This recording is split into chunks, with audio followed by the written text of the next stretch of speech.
Disease that affects thousands of Americans, and a few months ago, the Channel 4 family came face to face with it. Our own Bill Elder was diagnosed with brain cancer. We don't normally turn the camera on ourselves, but tonight we make an exception.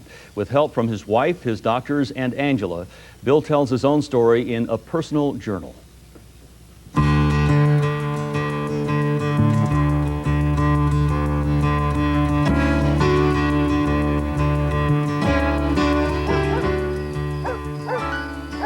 It was 4:30 on the morning of November the 11th when I suddenly awoke and got up. The feeling was horrid and life was threatening. Within seconds there was panic and a feeling of fatality, and I headed downstairs for the front door. My wife Carolyn followed me down and quickly dressed me and then rushed me to the emergency room of a local hospital. He apparently was having an olfactory seizure, and in that seizure he had an overwhelming sense of smell and a death sequence that went along with it. Once inside of the emergency room, Carolyn stood only a few feet away as test after test was run to find out what was happening. Finally, she was told.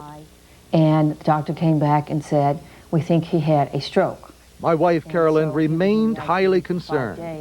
And later that day, people who managed my television station came by the hospital hoping to find out what was wrong.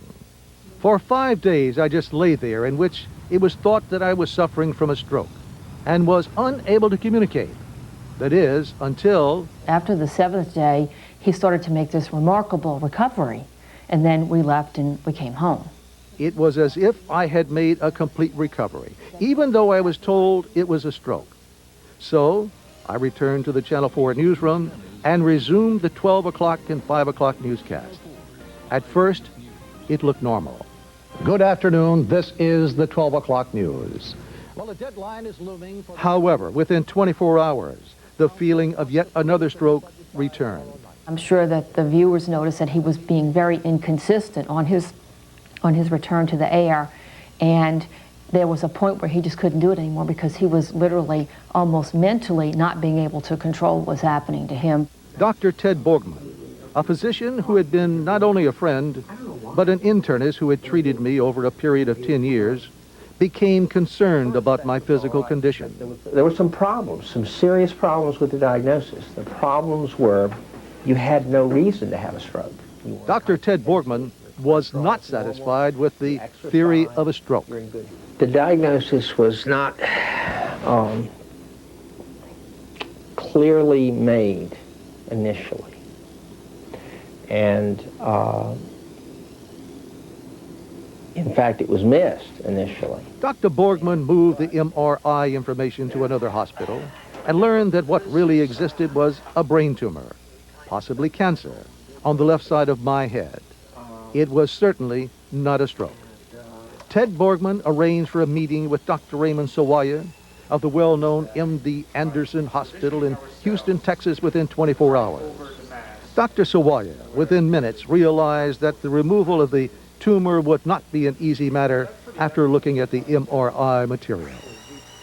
This was done with Bill, and we looked at the scans, and it was very obvious that part of this tumor could involve serious function such as speech, understanding, and memory. As it turned out, Dr. Sawaya was able to get out only a little more than 50% of the tumor. The operation, which took place 4 days before Christmas, did indeed turn out to be cancerous. The cancer was called glioma. As important as removing the tumor was determining the potential danger of the cancerous material. Cancer ratings range from 1 to 4, and a rating of 4 leaves the victim not long to live. Some physicians at MD Anderson rated my cancer at a 3. Dr. Sawaya called it a 2, indicating that life could last for a while.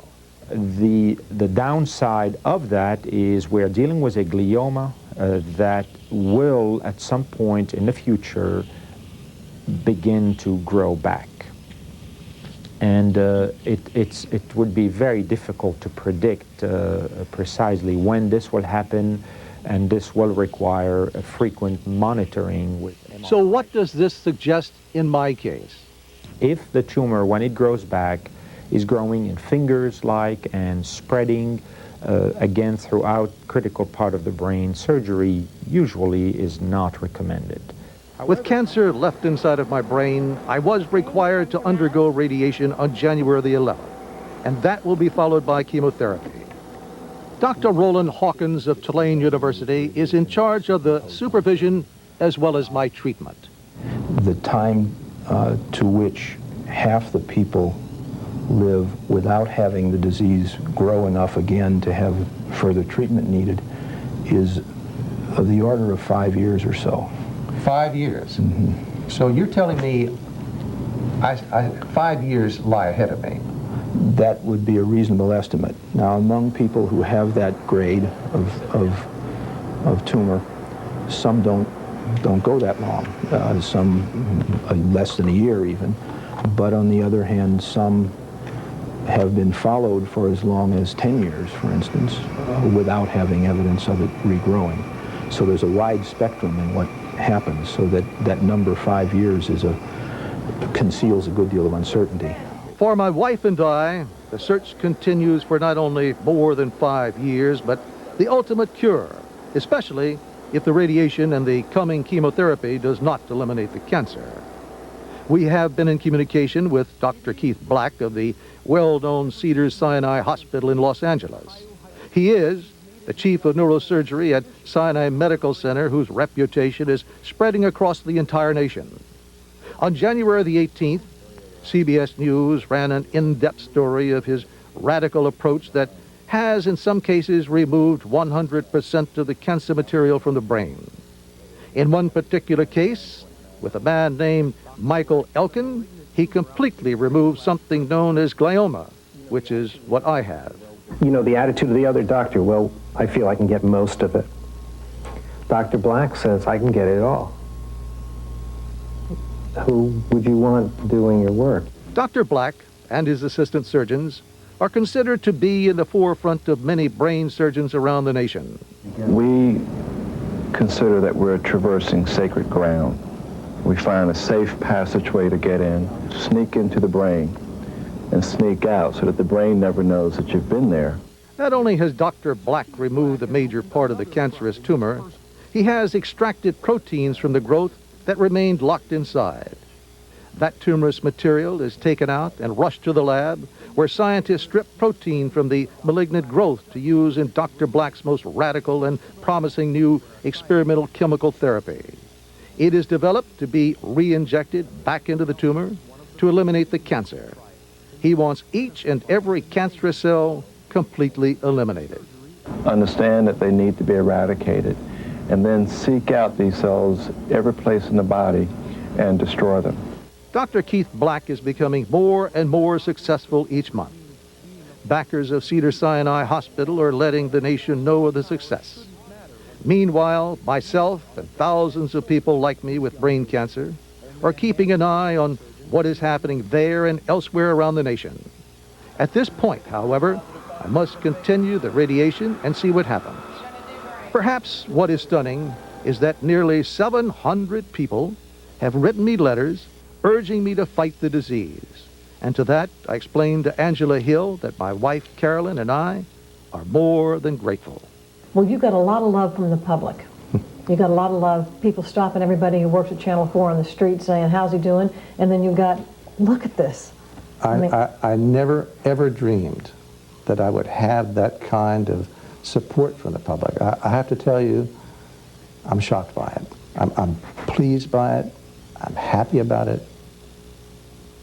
But I'm shocked by it. Never in my life have I ever seen support from such a wonderful, wonderful group of people.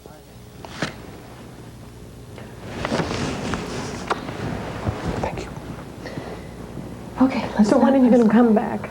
A couple of weeks. A couple of weeks. We'll be back on the air, I hope. For Eyewitness News, this is Bill Elford. Hair. Everybody loves the hair, Bill. Yeah, thank you. Everybody Thank loves you. the hair. Thank you. Bill has 2 more weeks of radiation treatment to go, and he hopes to return to the air sometime in the near future. We'll be right back.